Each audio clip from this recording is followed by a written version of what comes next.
We're gonna do a push day, obviously, as you can see. We're gonna focus on chest, shoulders, a little bit of shoulders, probably 2 exercises, and then we'll just finish off with some triceps. I'm using this Smith machine today. I actually wanted to use that one beside me that you guys have seen in the past, but unfortunately, the machine's actually broken. So I'm using this one, which I actually prefer today. I don't know, I actually kind of feel like it anyways. This one's a really cool machine because it's Isolateral, but it's a Smith machine. So you kind of get best of both worlds where you're not restricted or limited by the bar. So as you come down, you can just come down as far as you actually comfortably can, getting a deep stretch. Whereas obviously when you're using a bar, you're limited because that bar will just hit your chest. So it's actually a really cool machine. I'm fortunate enough to have this at my gym. I'm gonna do one more warm up. I've done 2 already. We're gonna do probably 3, and then we'll start increasing the weight.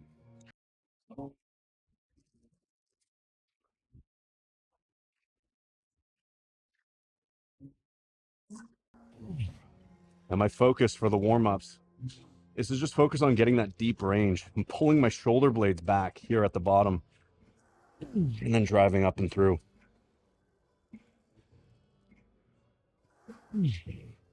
Keeping that chest up the entire time. I'm not caving in like this.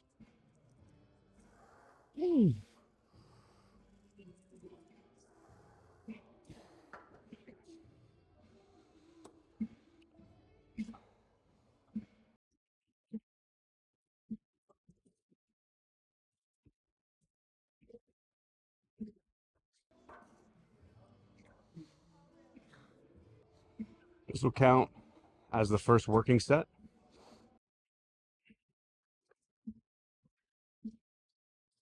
My target rep range, I'm not really concerned with today. I'm probably going to go for about, this is still not going to be the heaviest set. I'm going to pyramid up. I'm going to, aim for full controlled reps, deep, probably hit around 15. I'm not going to go quite to failure on the first set. I usually don't ever. But second, third, and definitely fourth is when I start to get closer and closer to that failure mark where I'm intentionally trying to hit failure.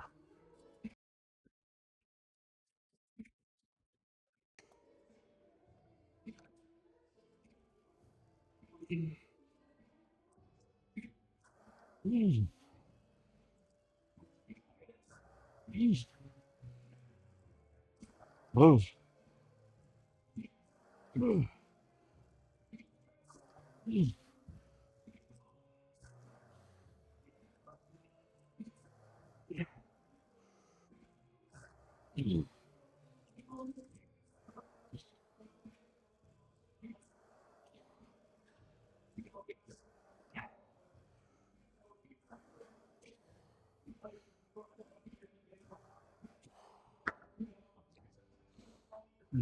Yeah, this machine's cool because not only, like I said, it's an Isolateral Smith, but what's cool about it is that it converges at the top. So it just kind of moves in a more natural form. Just like if you're doing any sort of pressing movement, you're always going to want to converge, not necessarily your hands together, especially, well, if you're using free weight, sorry, you don't want to always converge your hands together because when you're dealing with gravity on a dumbbell, you'll lose some tension bringing it in. This doesn't really do much. So I always teach focused on driving that upper part of your arm or your biceps in, but keeping the dumbbell slightly out, not necessarily locking out like this, but just cognizant of bringing those biceps into squeeze, because here there's virtually no tension. But the cool thing about this, because it converges and it's on rails, there is not consistent tension, but there's still going to be tension towards the top of the movement, which is nice because it's kind of on that angle.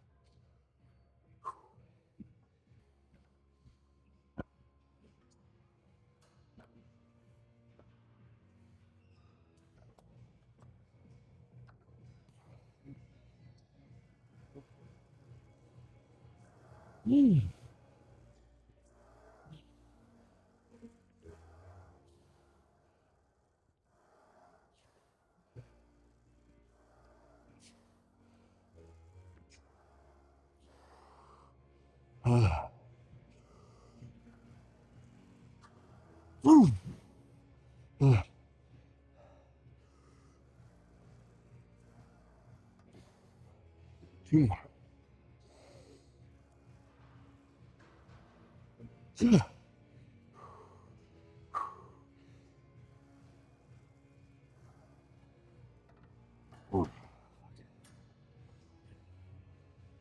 All right.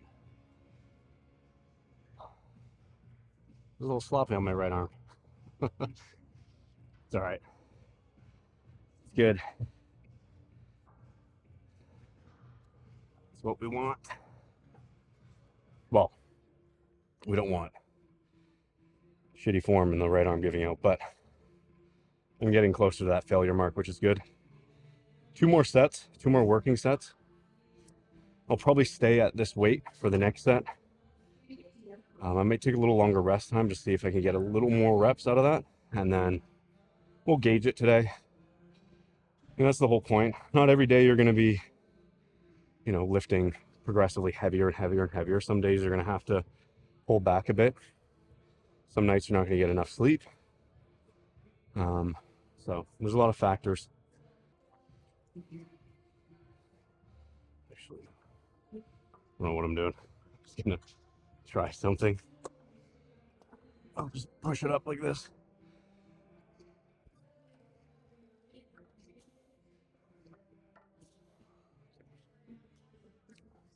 Again, my form when it comes to chest training, especially pressing, I find a lot of people restrict their shoulder blades, so they become this very rigid, in this rigid position. And unless your goal is to just arbitrarily lift as heavy as possible, or if you're into like powerlifting, then 100% pinning back shoulder blades is completely fine. I mean, that's also out of my wheelhouse. I'm not even gonna touch on powerlifting because I don't really I don't do that. But my point is that whole pinning back is a common thing that powerlifters do. And I feel like that kind of went into the whole bodybuilding world, when I do believe being cognizant of your shoulder blades, or at least the idea of keeping your actual shoulders out of the bench pressing movement, is crucial, but you don't want to keep them pinned the entire time. So setting up, completely fine. Keep them locked back, retract them, get the chest engaged and involved first. So initiate the movement with the pecs, getting that deep stretch in the pecs by pulling those shoulder blades back. But as you press, allow the shoulder blades to move naturally through the rhythm of the actual motion. Keeping them pinned will only inhibit your pressing. Like, I can only press this far by keeping my shoulders pinned. Once I let them move naturally, I can get this extra little bit of range and contraction in my actual pecs. So in order to fully contract the pecs, you have to allow your shoulder blades to move naturally forward in the movement. Now, that doesn't mean I'm even thinking of that really. I'm just pinning them back, and then as I press, I'm just focused on allowing the pecs to contract. So I'm focused on actually just squeezing the pecs. Naturally, my shoulder blades are going to move forward. So I'm not keeping them locked back and being in this stiff and rigid motion. Allowing them to move is you're going to get the most out of the actual movement. You may not be able to go as heavy, but you're going to actually target and train the pecs properly that way. So I think that's just something that you should be cognizant of. Think of that when pressing. Definitely start the setup with them pinned, but let them move as you press. Did you stop it or start it? Did you get that whole segment?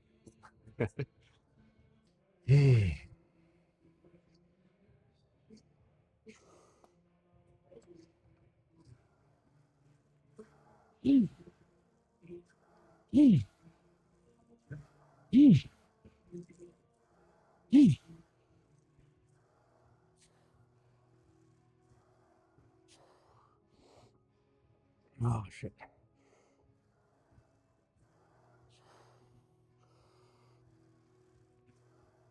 Okay. Come on.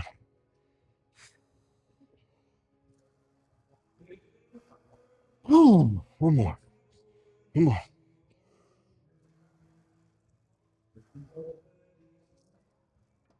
Fuck. Keep giving out. It's like not annoying, but it's kind of annoying, because it's like you're flowing through the movement, and all of a sudden you just hit a wall, this invisible wall or this force that just is like, nope, it's as far as you're going. You know, I can get to 8, and then that 9th is like, oh shit, and then 10 is just like not happening.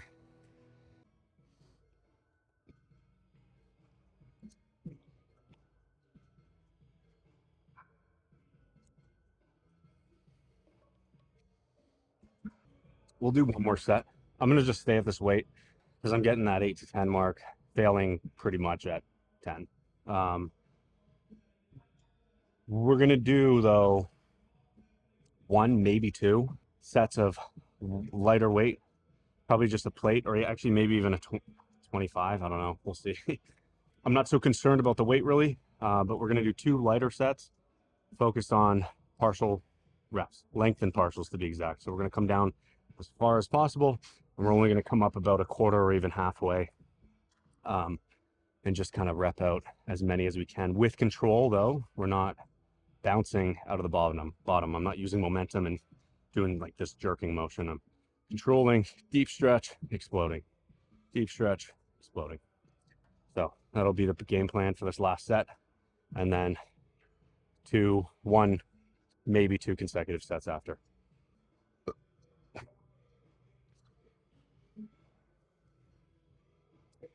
All right, last set. Last and final.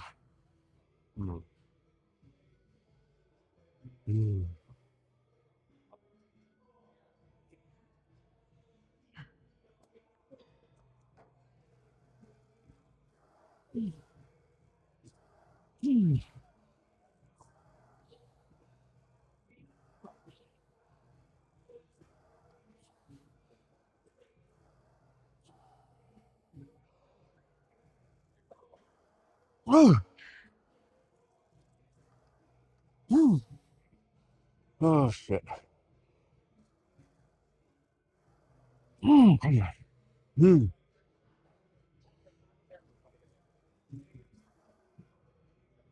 Damn it. Okay.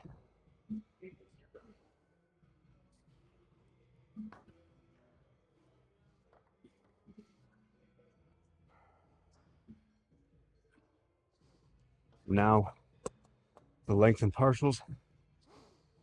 Catch my breath for 10 seconds.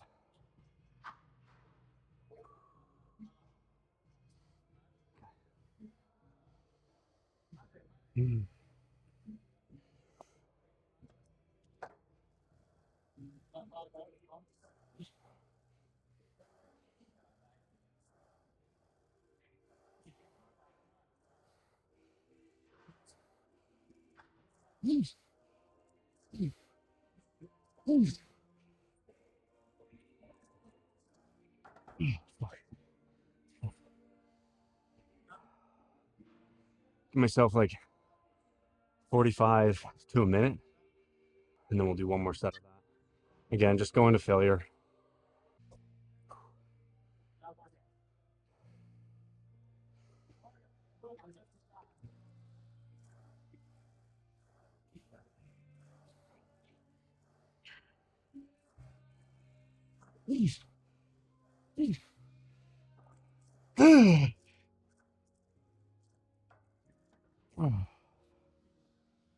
That's it. We're gonna move on and do some, if it's open, some seated cable flies.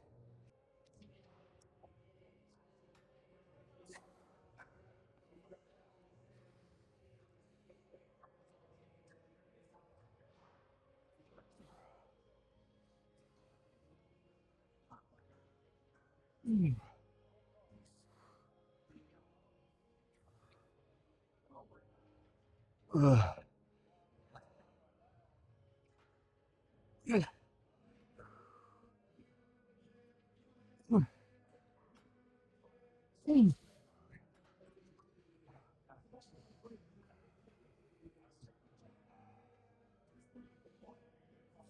gonna do 4 sets here. We're aiming for just like 15 to 20 reps. Because this is an isolation movement, I'm still gonna go as heavy as I possibly can. But again, we're just trying to focus on opening everything up getting that deep stretch through the midline of our pec. Pretty much it. Do another set and then I'll walk you through my sort of like cueing or form tips, what I'm thinking about when I'm performing these. I mean, I've already explained it a lot, but I'm going to keep explaining it because people tend to get movements wrong, and these are just things that I found to be very helpful for me.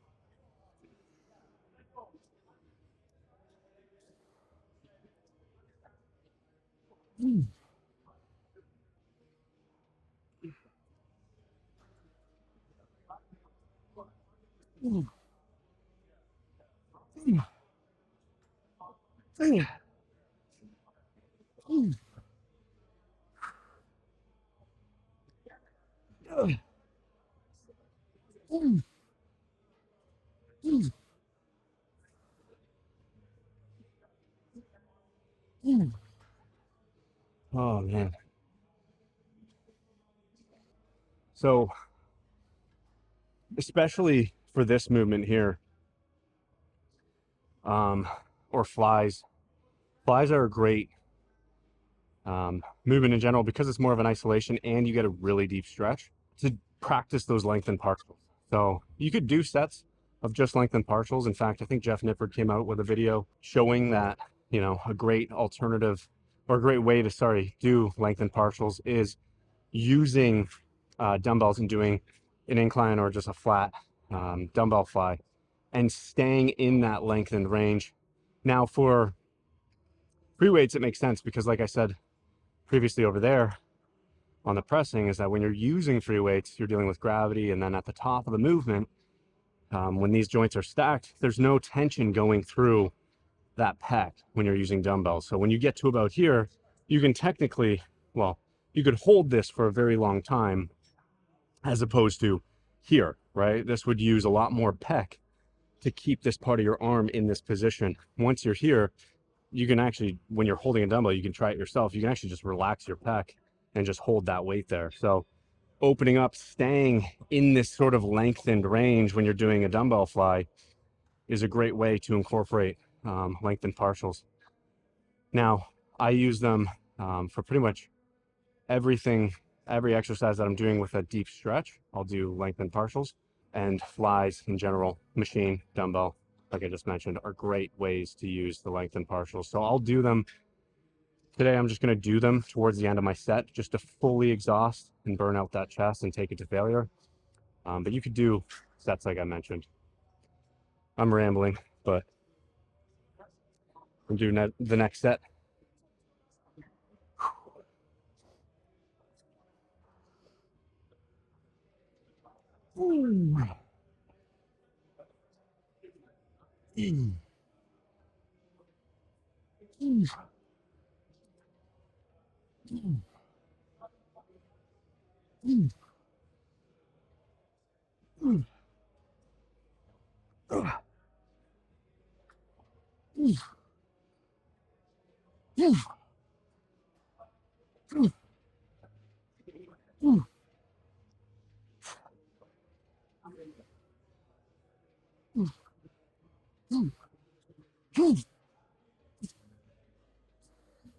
Oh shit. Oh my God, that burns.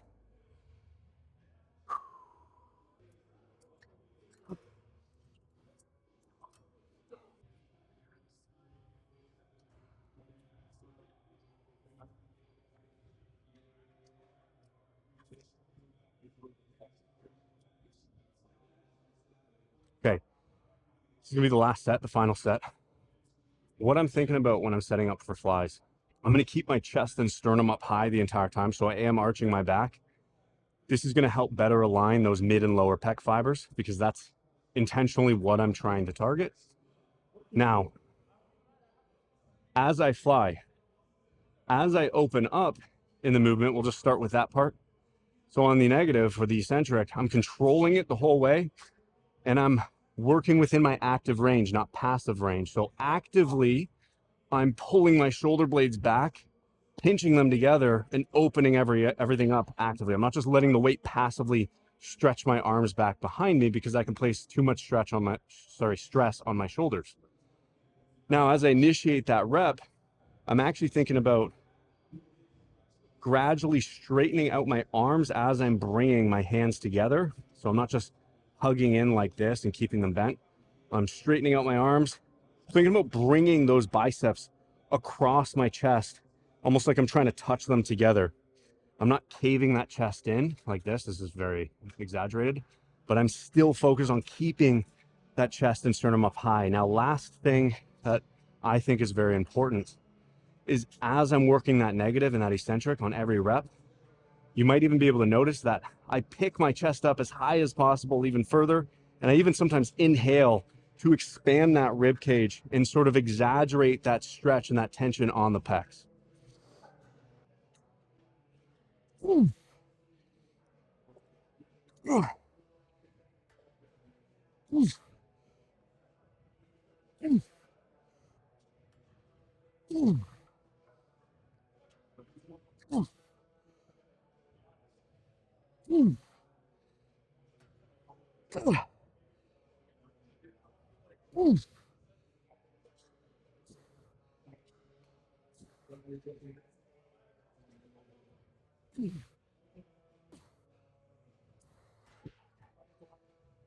Oh, that's it. I think for timing today, we're gonna go on to some shoulders. And if I have a bit of time after shoulders, I may squeeze in one more chest exercise. But for now, we're gonna start with some shoulders. We're gonna do a shoulder press machine. And then we're gonna get onto some lateral raises. I'll show you my form and setup for that, and then finish off some triceps.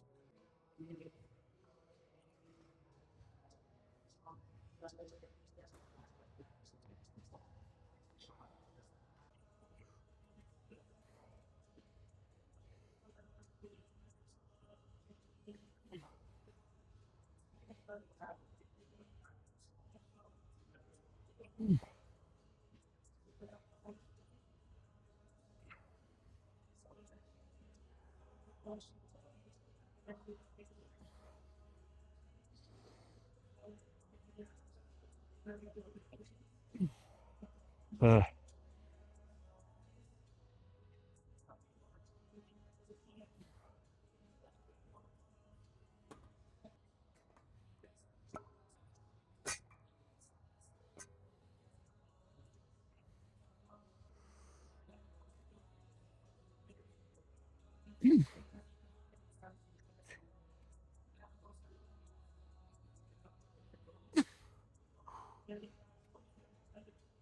oh man.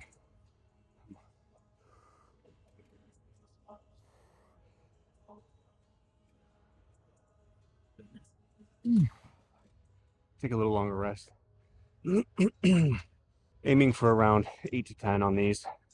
One form tip that I recommend, I intentionally am sliding my hips forward on the seat, leaning back. The reason that is because this machine obviously moves more on an arc motion.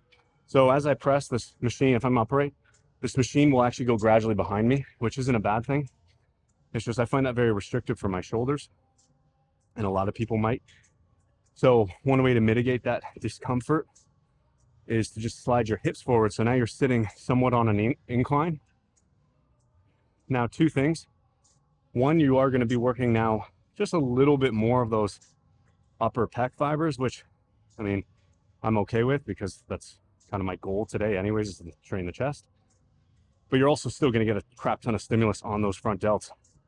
But it just makes it more comfortable towards that end range where you're not like restricted and you're trying to work in a range that you may not be able to. So try leaning back if you find that to be very restricted in your movement to be upright the entire time.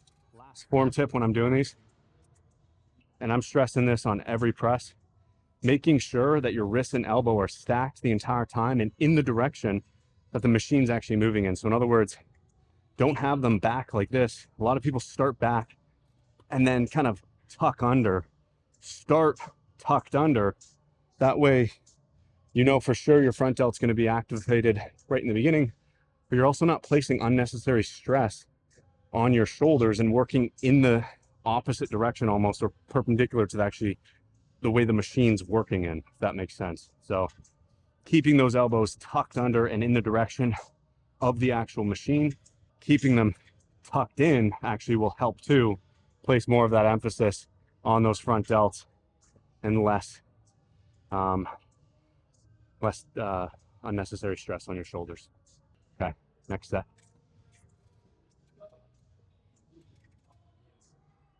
Woo. God. Woo.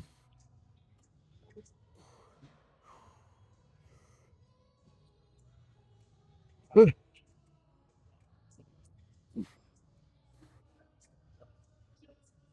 Good.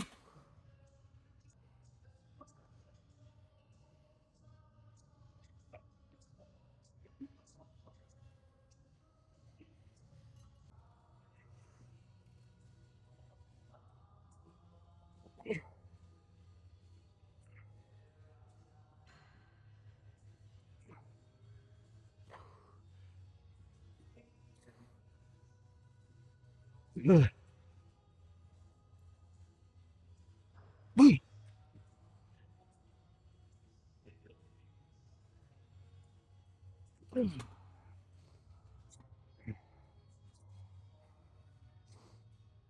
There's our third set. We got one more set. Last set. We'll do a quick drop on this one.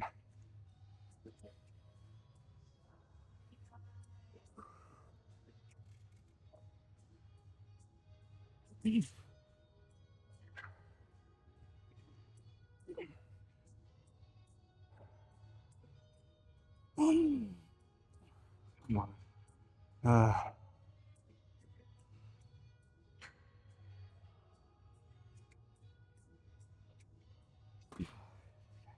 Quick drop.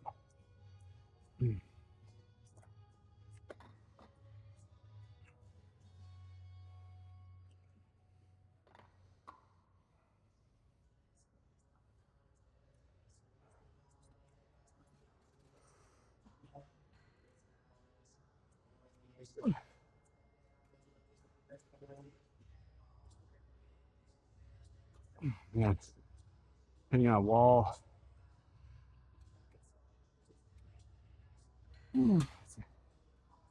Try to get 5 more. 5 more.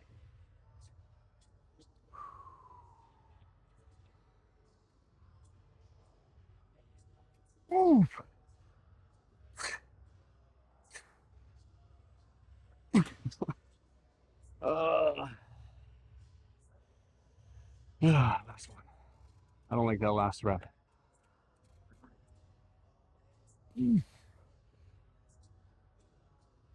Okay. That's it. Okay, we're gonna move on to some triceps. We're gonna use a machine tricep dip, and then go on to finish off with a side lateral and a skull crusher with the dumbbells.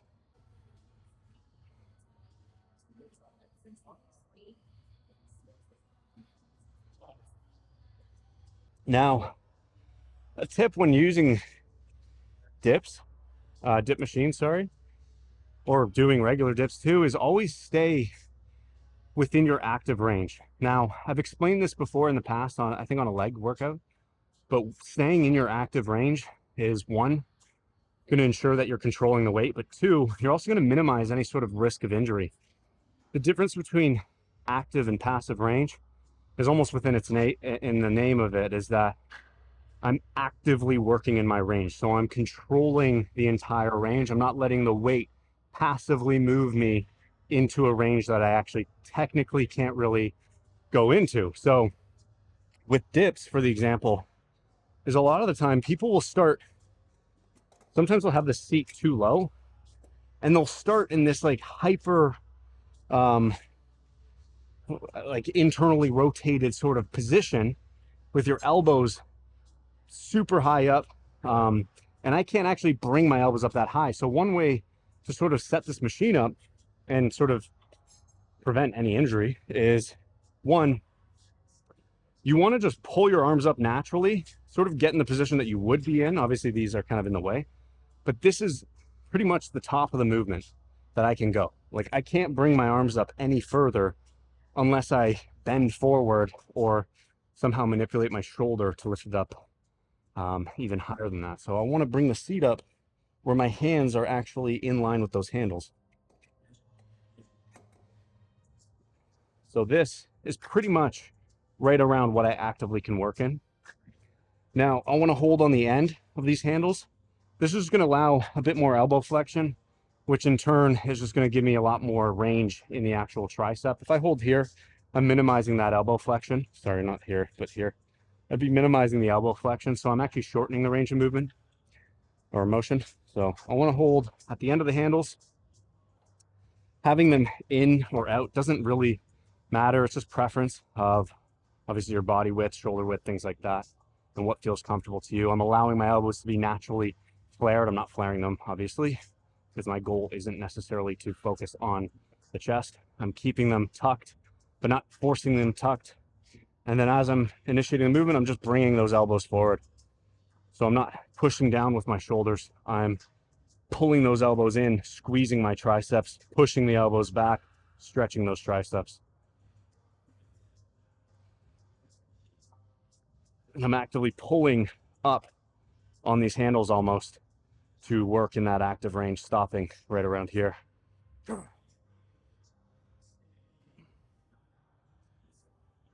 little bit heavier. Okay, we got 3 sets here, 3 working sets all the way to, we're gonna do like 15 to 20 reps. Just get a crazy burn and pump in the triceps.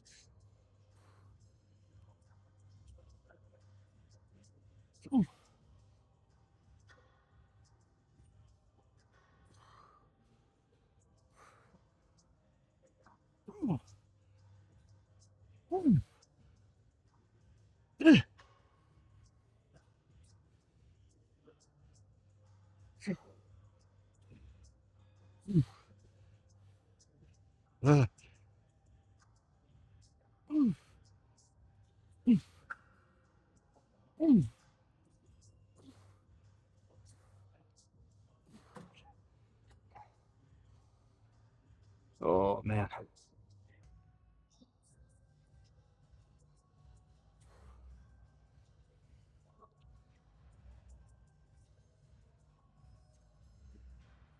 Oh.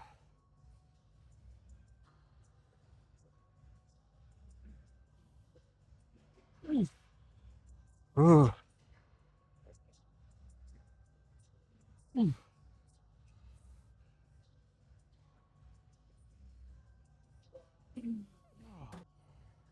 The audio still on? Okay. Sometimes the camera turns off. I feel like it turns off that audio thing. The receiver. Trying to get to failure around 15 on this one. So by 10 to 12, I should be really struggling. Hopefully. Maybe I'm just really strong. I don't know.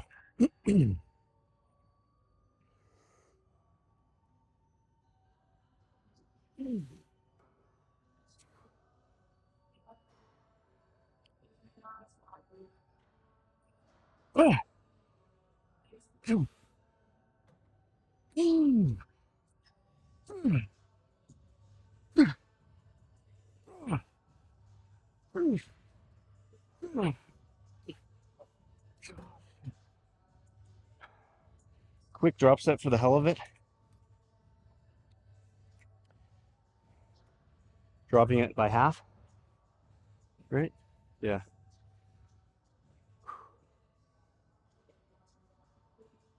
We're just gonna do partials. A little last minute decision there.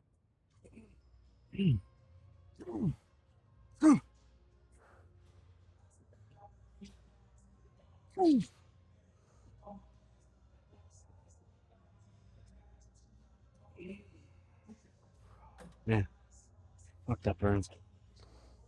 All right.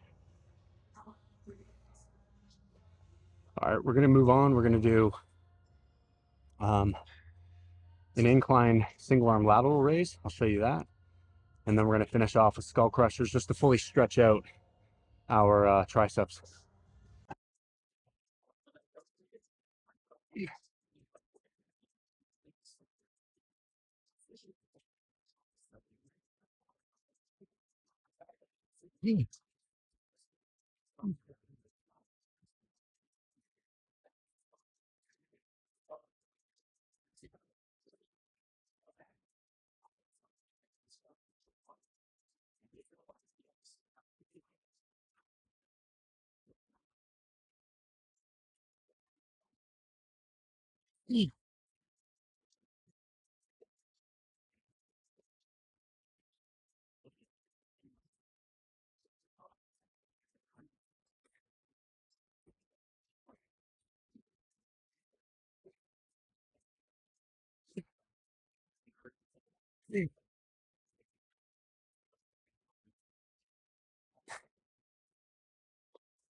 All right, so what I'm doing here, I have the incline set up to sort of a higher incline. I'm leaning against it. This is going to allow me to work and target primarily the beginning and lengthened range of the actual mid delt. Because if I stand up normally and do a traditional or conventional way of doing a lateral raise, the peak resistance is going to be at the top of the movement, right? So whenever my arm is actually parallel with the ground, that's going to be the hardest part of the movement, or peak resistance. So when I'm leaning back in this movement, now as I raise my arm up, my arm's parallel with the ground. And this is still actually more so the beginning, getting closer to that mid range of the actual lateral raise. So my muscle is actually going to be more lengthened. So peak tension is going to be when the muscle's lengthened. So I'm actually going to be targeting that mid delt in that stretched or lengthened position. It's just a way to alternate the resistance profile of the actual exercise. And again, just to get a little bit more out of your training. So it's not necessarily better to do it as opposed to doing it the regular way. It's just if you've been doing the regular way for a while and you're kind of bored of cables as well, this is definitely something you can give yourself a try. And then the great thing is by leaning against this bench is it offers much greater stability. So you're not going to be using as much momentum, or none at all rather, to get that weight up. So really you're just going to go lighter and you're just focused on squeezing the hell out of that mid delt the entire time, keeping as much tension on that mid delt the entire time.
Go heavier.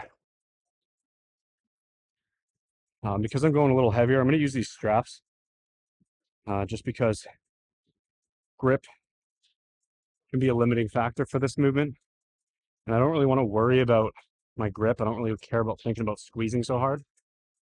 I'm thinking about pulling, or rather lifting my arm out and away from me, reaching way out to try to get that mid delt under the most tension and put as much stimulus on that rear delt or mid delt, sorry, as possible. So again, these straps are just here to help. It's not that I can't lift it, it's that I just don't want to be focused on squeezing and worried about my grip the entire time, especially on those end reps when I'm approaching failure.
Okay, we're gonna do one more set and then we'll finish off with some triceps.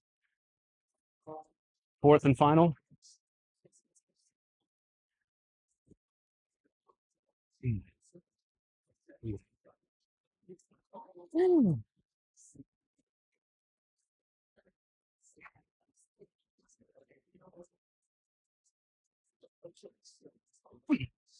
Uh,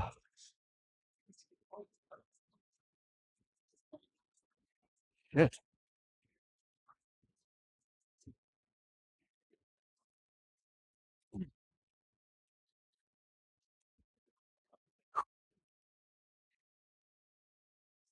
Man, oh man.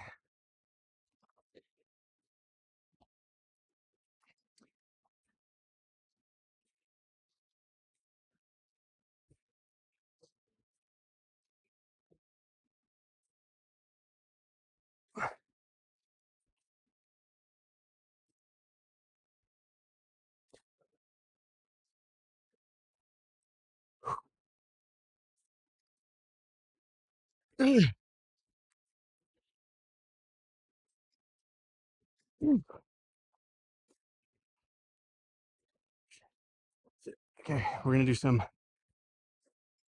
skull crushers to finish off. Grab the other 30.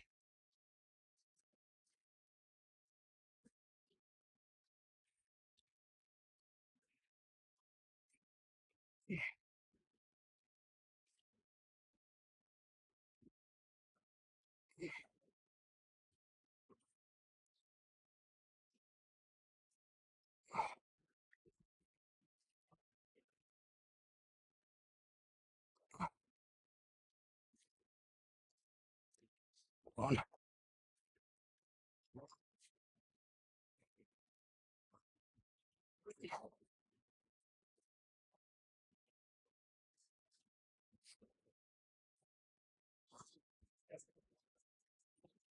The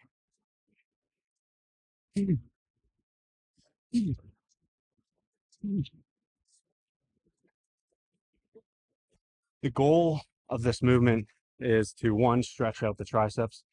So I'm saving it towards the end of the workout, but I'm also trying to keep my elbows straight up at the ceiling the entire time. That's going to allow me to keep these upper part of my arm, my triceps, aligned with that line of force the entire time, and then keeping my shoulder as stable as possible. I don't want to be moving around in the movement because then I start to lose tension on the actual tricep. So controlling every rep, controlling that eccentric is crucial for this movement. Now, doing it inclined because it's going to offer a little more of a stretch than if I did it lying down flat.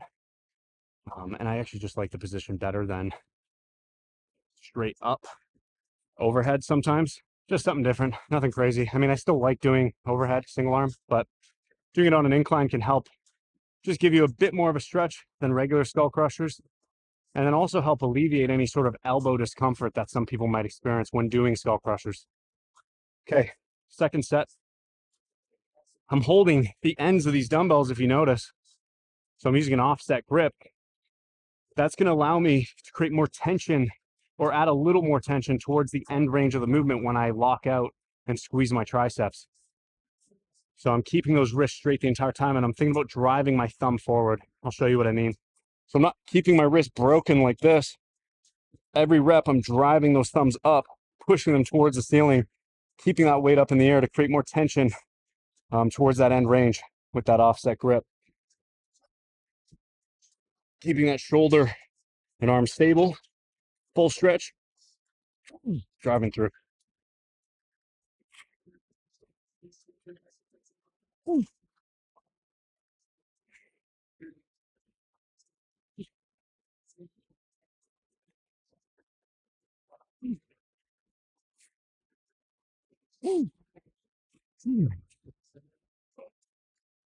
Um,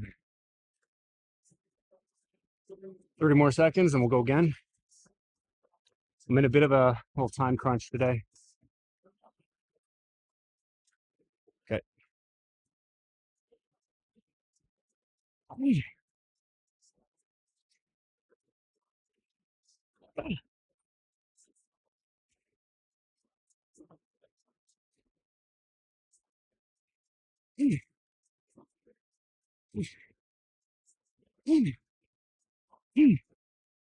Oh man.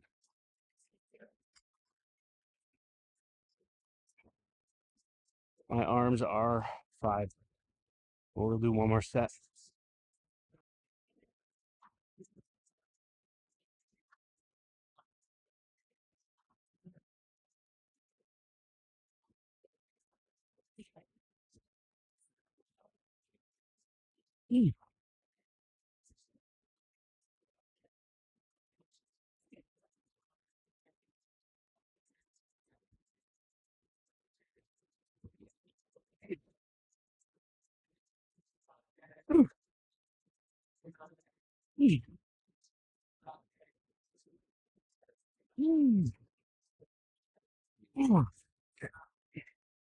All right, guys, that's the end of the push workout. We did our chest, our shoulders, did a couple shoulders, and then we finished off with our triceps. So one thing is that I want to leave with is that I woke up today, you know, feeling a little stressed, anxious, very much so in my head, overthinking things. I did not want to come at all today. I was exhausted. I didn't get much sleep. Well, my point is that I came anyways. I did what I needed to do.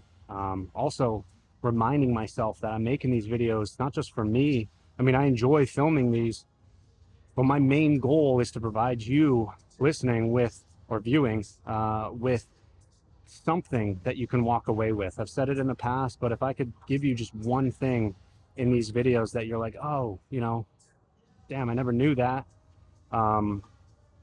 That's my goal. That's what motivates me, because I get comments all the time of how much my videos help you guys. So that's my main goal, and I try to remind myself of that every day, even though I'm not feeling like doing what I set out to do. So sometimes it's not a matter of how you feel, but rather about just reminding yourself of what it is you're trying to accomplish and the task that you're trying to kind of pursue and complete that. And it's not about necessarily trying to get it perfect or even having the best thing ever. It's just a matter of doing it regardless of the outcome and how good it actually can be. So hopefully this video is informative. Hopefully you learned something, and I'll just leave you guys on that note. So until next time, I think we'll be probably doing some lower body. So catch you there.